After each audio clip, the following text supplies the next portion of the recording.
Chapter 5: Stakeholders Engagement and Management: How to Establish a Circular Value Network. Establishing a value network through the engagement of key stakeholders allows the creation of closed loops, and at the same time, it reinforces the corporate social responsibility policy of companies and organizations. In addition, the development of a CSR policy or strategy supports the establishment of interactions and relationships with relevant stakeholders that may facilitate the creation of a circular value network.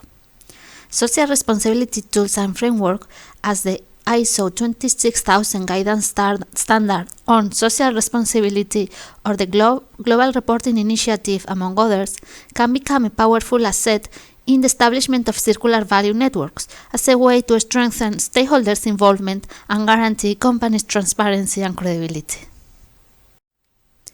Getting the required engagement and collaboration from relevant stakeholders may not be easy, but following some steps may facilitate the process as shown in the following figure. Step 1. Vision development. Step 2. Value chain mapping and involvement of stakeholders. Step 3. Managing stakeholder complexity. And Step 4. Telling the story in stakeholders' terms. Step 1, Vision Development, consists of establishing a clear leadership to guide the process and to involve the organization to create support. It is also important to create shared values to inspire innovation and build trust. Step 2, Value chain mapping and involvement of stakeholders, is carried out to better understand the whole value chain.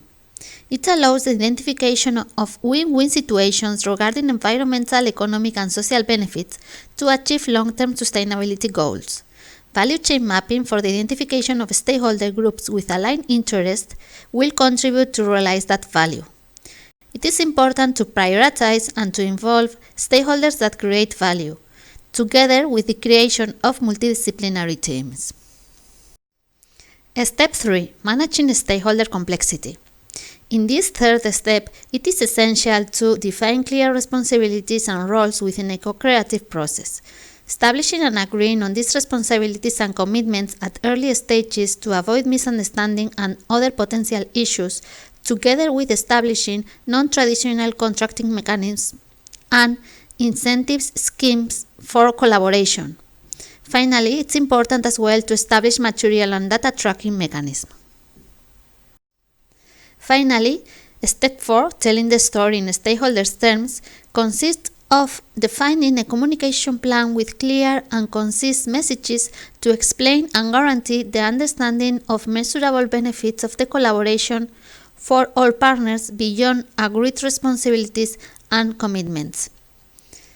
Messages must be adapted to different stakeholders groups, and establishing open communication channels to facilitate coordination, transparency, and trust becomes important too. For example, when mapping the stakeholders of a value network of the construction sector in the Netherlands, we do a reflection on the type of organizations taking into account different stakeholders groups.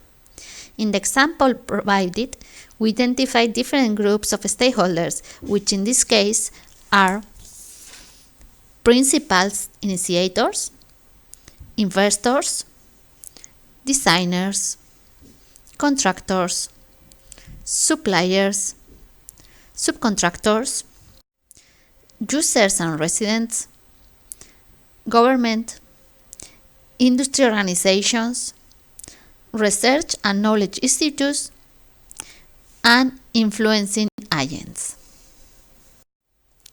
Come back to the value network of the circular product or service that you analyze in the assignment of the first chapter. Brainstorm about the different steps that you would follow for the creation of that value network in a circular economy context.